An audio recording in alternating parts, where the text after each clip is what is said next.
Encyclopedia Log Jab Tier List. The jab is the bread and butter of a fighter. Throughout history, we've seen some dynamite explode from your jabs on fighters. We're going to focus on the heavyweights today, but down the line we may do different weight classes and an overall list for all boxers' jabs. Let's jump into my personal rankings. The first three fighters are going to act as my measuring sticks. Beacon number 1, Muhammad Ali. His 78-inch jab was so fast it might as well have been a flicker, but it didn't feel like such according to his victims. It was so versatile in the way he positioned his arm and fist as he threw it that he could set you up, blind you, disorient you, frustrate you, keep you at range, cut your face up, the list goes on. He could jab you to the body too, though it was rare. It wasn't the strongest, but it was the fastest. Ali was able to out-jab jabbers, like Sonny Liston and Ernie Terrell. Perhaps most impressive was how his insane talent ensured it would land most of the time, at least in the 60s. Perhaps most devastating for his opponents at least was that his jab was almost always only the beginning of a speedy barrage. Couple this with Ali's impossible reflexes and ability to dodge punches, and you couldn't even counter the man in the 60s. The GOAT gets an S. Beacon number 2, Larry Holmes. This man's 81-inch jab precedes him, literally. It was like a piston. It had the blinding nature of, say, Muhammad Ali's, but it was undoubtedly stronger. Holmes could drop you with his jab, or set you up for the disaster that was his right hand. It was picture perfect, fundamentally sound as could be. I'd equate it to Klay Thompson's jump shot form for all you likewise basketball fans. Then there's the tale of his thumb being a key piece of his jab. He got complaints over his thumbing, but I'm sure he didn't care either way. For my money, his jab is a fusion of Ali's and Sonny Liston's. Not as fast or as strong, but a middle ground hybrid. All that said, his jab had power, but wasn't a versatile weapon like some others. It was a disruptor that disoriented opponents. I'll give Larry an S. Hard to beat it. And I can hear you screaming already, but just remember, it's my own subjective list. Emphasis on subjective. It's not fact. Beacon number 3, Lennox Lewis. Take everything I just detailed regarding Ali and Holmes' jabs and add to that an increase in height from 6'3 to 6'5, an increased reach to 84 inches, and a hybrid ability. By hybrid, I mean Lewis could throw a straight jab with the best of them, but he had the uncanny ability, due to his training under Emanuel Stewart, to fuse his jab into being other left-hand punches. It could look to be a jab at first, but finish as a hook, uppercut, or even a hooker cut fusion. His jab was to be game planned around, though no one did so successfully. Best of all is that he used it a lot, knowing it was his bread and butter. As his jab had its way with his man, his destructive right hand that he used to over-rely on could come in and finish the job. Remarkable jab. It is Z tier. Let's talk Joe Louis. Before the generational speed of Ali or power of Liston, Lewis's jab was the heavyweight gold standard for both classifications. On top of this was its accuracy. Jim Braddock said it was like getting hit by a busted light bulb. Ouch. On top of his stellar jab was the fact that he would check your own counter jab or cross by extending his right hand during his jab. So as Lewis jabbed, his man's rear hand was occupied trying to check that jab, while Lewis's own rear hand blocked a counter jab possibility. This is chess match stuff, people, and why boxing is the sweet science. On top of this all, he'd mix up his style of ducking away from the action if his man tried to throw a cross. Technique and fundamentals over flash is a part of why Joe is arguably the greatest to ever do it. Lewis's conservative use of energy reminds me of basketball players like Luka Doncic or Tim Duncan, who appear to be moving in slow motion but are just as, if not more deadly, than the hyper-aggressive players. Aspiring boxers, no matter how talented you are, take note. Pros after Lewis like Evander Holyfield, James Toney, and Terrence Crawford took heed and learned from Joe Louis. Definitely a jab to envy. The perfect middle ground weapon of speed and power. It's A tier, and arguably a fourth beacon. Up next chronologically is Floyd Patterson. Perhaps Patterson's jab was special because of his one-of-one hand speed. This undoubtedly stemmed from his origin as a middleweight, and thus his jab was the fastest the division had ever seen up to that point. He threw them in bunches to force his opponent on a defensive while crouching himself. This was the opposite of his successor, Mike Tyson, who would throw a monstrous jab and follow it with a head roll while resetting himself after. As with all of his punches, Patterson would jump, which covered more distance, something he needed because many of his opponents were taller.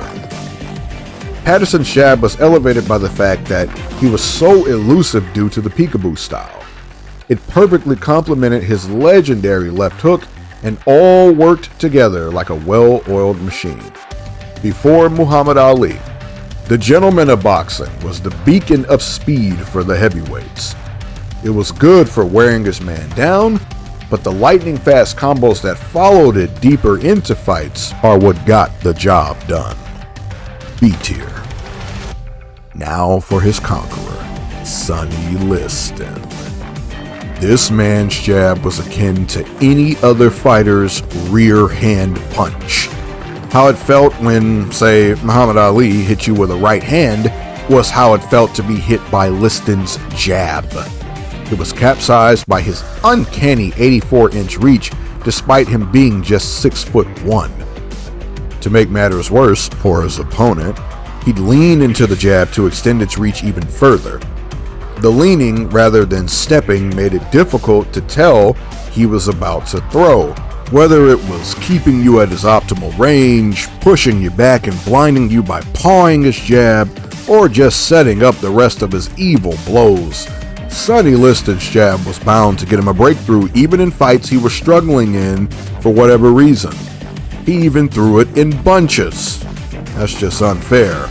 The man's jab could knock you out, something he did to Wayne Bethea while also ruining the man's teeth with said jab.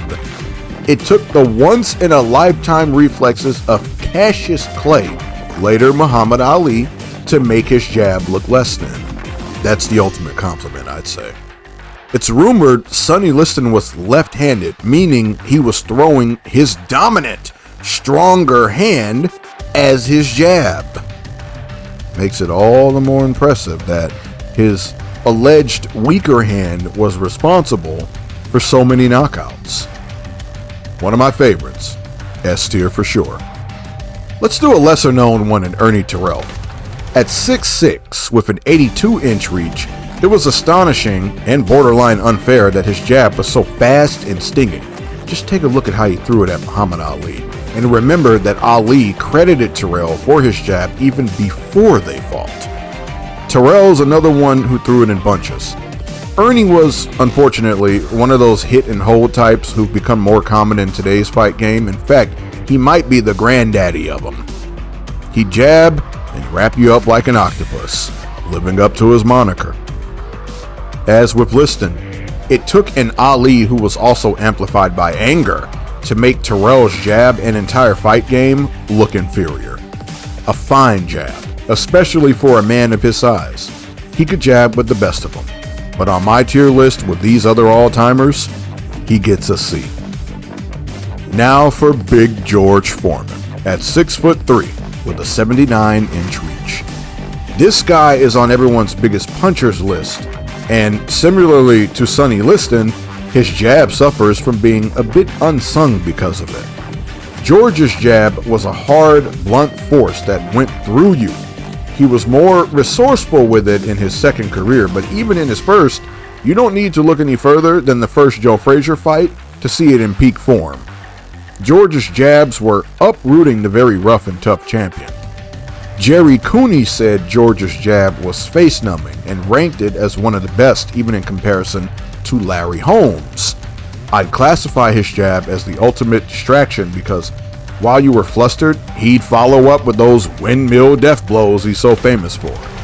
Pair George's jab with the rest of his arsenal of old-school tactics, in which he manipulated the position of his opponent with shoving, pawing, and cutting off the ring like no other, and you've got the perfect jab for the arguable hardest puncher ever. A tier. Let's touch on another golden age jab in Ken Norton's. For the best showcase of his work, I'd say the first Ali match clears. Norton made it a point to match Ali's jab with his own. He watched Ali's chest for his pectoral muscle twitch and immediately threw his jab when he saw it. Norton's jab was thrown from the waist to hip range, meaning it came from the bottom of his opponent's vision. He kept his rear hand up as a guard to block an opposing jab as he flicked his own out. George Foreman said that if Norton fought behind his jab, the latter would have fared better in their 1974 bout in which George KO'd him. I tend to agree. The Black Hercules was also effective in his 1978 war with Larry Holmes. Norton's crab shell style would be emulated by Tim Witherspoon in a mirror of Holmes' trouble with Norton. Big George himself in his second career emulated Norton's crab shell, an off-balance jab that kept his opponents guessing and respectful. C tier. Riddick Big Daddy Bo's jab was another of those multi-purpose weapons. It was amplified in the hands of a man 6'5" with an 81-inch reach. It was heavy-fisted and quick with the ability to displace his man's head and entire game plan. Just take a look at how Bo's jab uprooted Evander Holyfield in their 1992 classic. Evander was surprised at Bo's effective use of the jab and overall performance. He threw it in high volume and, ironic enough, tired his men out with its use as they kept having to fight around it. Still, Bo didn't use his jab as well as he could have for how solid it was. By this, I mean, with his size, he could have used it to avoid all the infighting, regardless of how good at it he was. This is sadly a pattern in his career because if the man were disciplined, we may be talking about him as the greatest to ever do it. As for his jab, A tier. Now let's talk Dr. Steelhammer. His moniker is fitting because his jab might as well have been the hammer along with his right hand. Vladimir Klitschko could finish you with either hand and had the same knockout-capable jab as Sonny Liston. 6'6" with an 81-inch reach and a jab that penetrated the guards of his victims as he fought behind it entirely. The jab was Vlad's best friend, especially after he secured Emanuel Stewart as his trainer. Vlad held his lead hand halfway out, lessening the time it would take to reach his man, and also acted as a deflector of sorts. Vlad's jab was constant, and he mercilessly chained it together with his storied 1-2, the jab and right cross. Klitschko mastered the jab. Hard to beat. S tier. Now for a speed run, because we'd be here all day if I gave detailed analysis on every notable jab. Hinkland Thomas had a solid jab that he used to control fights, but he was inconsistent with it and it lost effectiveness as his career unfolded, probably owing to him breaking his hand at one point. B tier. Evander Holyfield doubled, tripled, and even quadrupled his jab as he threw it to offset his opponents before lashing out with combos. It even worked against bigger men. C tier. Mike Tyson threw a mean jab while slipping the counter right after and chipped away at his opponents who were almost always bigger than him. It was a measuring stick for him to gauge when he'd unleash, and when he stopped using it consistently, he fell from grace. Impressive jab for his size and 71-inch reach. C tier. Michael Moorer was the opposite of Sonny Liston in that he was right-handed but stood southpaw so that his strong arm was his lead. It worked wonders and earned him the heavyweight crown in 1994. Moorer's jab could whip a man's head. B tier. Bruce Seldon, the Missile, had a jab that gave him an edge over larger foes. He used it to dictate a fight, lashing out off his back foot and shredding his man's face. He lost this after the Tyson fight. C tier. Andrew Golota showed off a darn good jab in his fights with Riddick Bowe in particular. His deceptive speed threw Bowe off and he landed it almost at will. He threw it in bunches and was accurate. C tier. Way back in the day, Jack Dempsey used the falling step technique to use his body weight in all of his punches, his jab included. C tier. Today, Tyson Fury uses a lot of feinting along with a quick flicker of a jab that disorients his opponents and sets them up for the rest of his dodgy offense. C tier. And as you can imagine, there are many more jabs, of which I did not name, but that I expect to hear from you in the comment section on.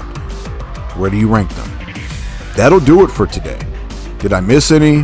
Where would you rank the best jabs in heavyweight history? Let me know in the comments. I hope you enjoyed. This has been the Charles Jackson, author of the Boxing Encyclopedia. And I'll see you in my next log. Stay frosty.